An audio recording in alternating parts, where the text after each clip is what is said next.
Halo, perkenalkan nama saya Gracia Vanessa Hagan dengan NIM 11S23043. Nah, pada kesempatan kali ini saya akan mempresentasikan uh, apa yang sudah saya kerjakan, bagian yang saya kerjakan pada proyek pemodelan dan pemodelan pemodelan dan simulasi uh, pada IF2 yaitu gedung 4 dan audit.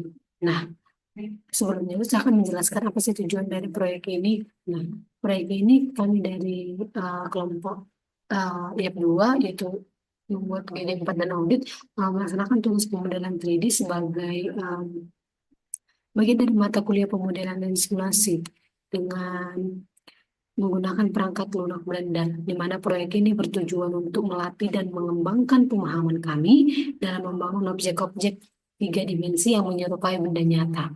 Nah, serta menerapkan teknik pemodelan dasar dan lanjutan di dalam Blender. Dalam pengerjaannya, kami membagi tugas antar kelompok agar setiap orang dapat berkontribusi secara optimal sesuai kemampuan masing-masing. Dalam proyek yang saya kerjakan, saya bertanggung jawab untuk membuat tiga elemen dalam gedung 4 tersebut yaitu kotak tisu, kipas angin, dan gelendar meja. Masing-masing objek tersebut saya bangun menggunakan kombinasi objek dasar, di mana dengan membangun model-model tersebut saya belajar secara langsung bagaimana prinsip geometri, topologi, serta pengaturan bentuk dan struktur dapat digunakan untuk menciptakan objek digital yang dapat digunakan dalam simulasi visual maupun pengembangan lebih lanjut seperti animasi. Tujuan akhir dari proyek ini adalah membiasakan mahasiswa untuk berpikir secara spasial dan teknis dalam lingkungan digital 3D, serta mampu mempresentasikan hasil kerja dalam bentuk visual yang terstruktur dan mendekati objek nyata. Nah, yang pertama yang saya buat adalah kipas angin. Pada bagian alas kipas angin ini dibuat menggunakan objek dasar berbentuk silinder yang diberi ukuran lebih lebar dan pendek untuk menyerupai dasar dari kipas angin.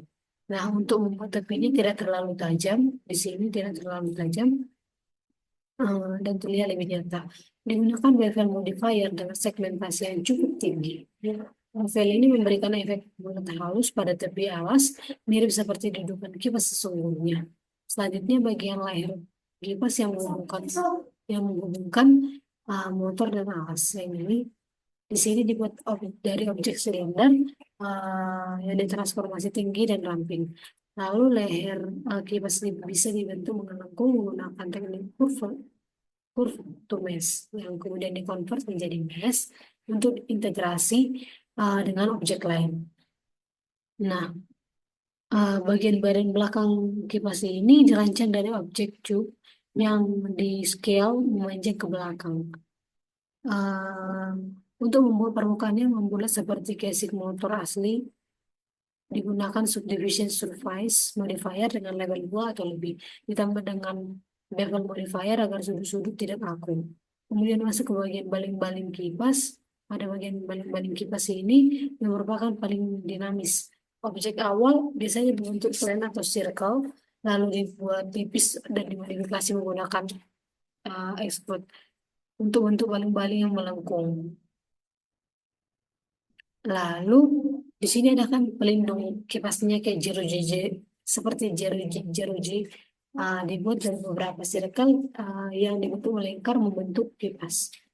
Lalu teknik rectifier gunakan untuk menggandakan jeruji jeruji secara radial. Lalu untuk membengkokkan jeruji agar mengikuti bentuk setengah bola bisa digunakan curve modifier dengan objek melengkung sebagai referensi. Lanjut, ini merupakan kipas angin yang telah saya buat. Lalu lanjut kita ke fase yang kedua, itu adalah kotak tisu.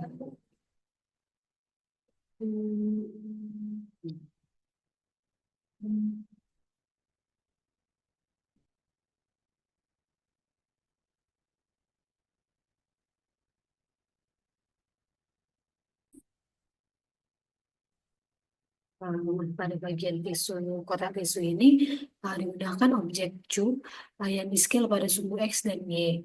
untuk memperlebar dan memperpendek bentuknya menyerupai bentuk kotak tisu. Setelah itu ditambahkan bevel modifier dengan segmentasi kecil agar sudut-sudutnya tampak lebih realistis dan nah di sini sudut-sudutnya ini biar menyerupai seperti kotak tisu pada aslinya. Lalu bagian tisu dibuat dari objek plane yang diberikan luka seperti secara horizontal dan vertikal untuk menambah jumlah vertex. Ini digunakan untuk membuat lekukan seperti kain tisu yang keluar dari ini. Uh, Setelah itu digunakan fitur proporsional lighting untuk menarik bagian tengah ke atas sehingga tisu tampak mencuat seperti ditarik keluar. Seperti tisu yang seperti yang biasa kita lihat. Efek utama seperti subdivision surface modifier tambah agar tisu tampak lebih halus dan tidak kaku. Uh, Terakhir ada solidify modifier ditambahkan agar tisu tampak lebih halus dan tidak kaku dan memberi ketebalan pada tisu agar tidak terlihat seperti lembaran datar. Nah, di sini ada ketebalannya. Nah, di sini dia nggak tipis sekali sehingga masih ada ketebalannya. Lalu yang ketiga itu ada kalender meja.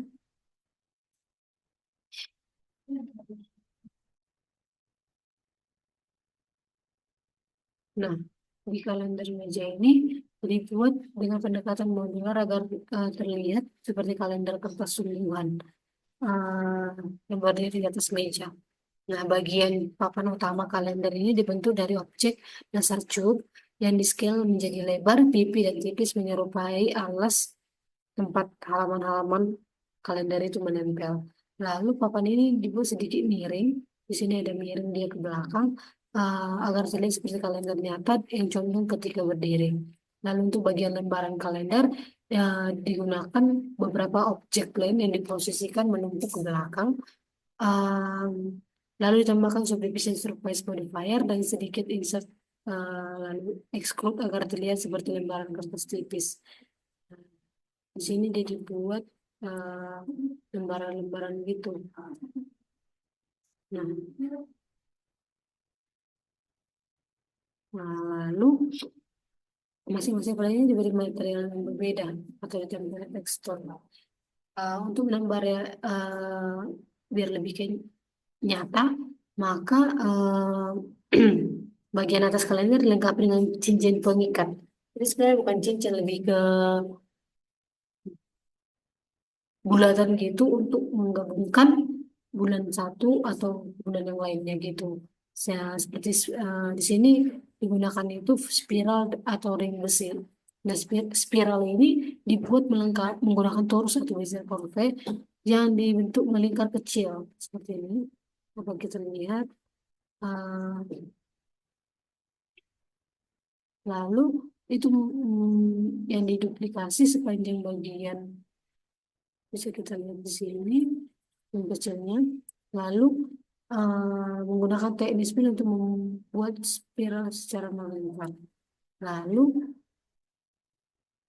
di mana si cincin ini tadi dibuat di di bagian atas lembaran kalender itu. Sehingga kalender itu juga bisa berdiri di atas meja.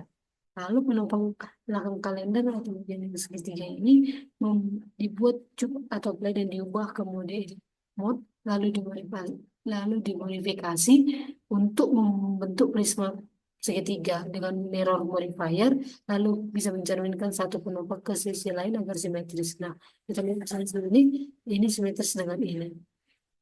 Lalu tambahkan bevel modifier agar sudutnya sedikit membulat.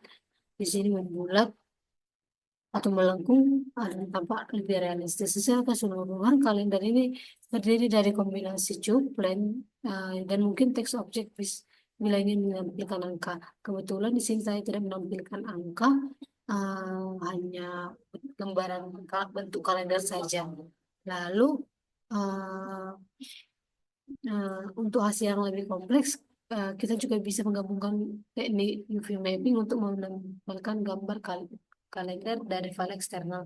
Uh, Artinya itu kita bisa membuat contohnya gambar-gambar pada kalender ini. Namun di sini saya membuat kalender ini uh, gambarannya saja Itu ada bentuk kalender meja. Untuk angka-angkanya juga tidak saya buat. Oke. Sekiranya demikian yang bisa saya sampaikan. Apabila ada kata yang kurang berkenan, saya mohon maaf. Sampai jumpa di model-model selanjutnya. Sekian dari saya. Terima kasih.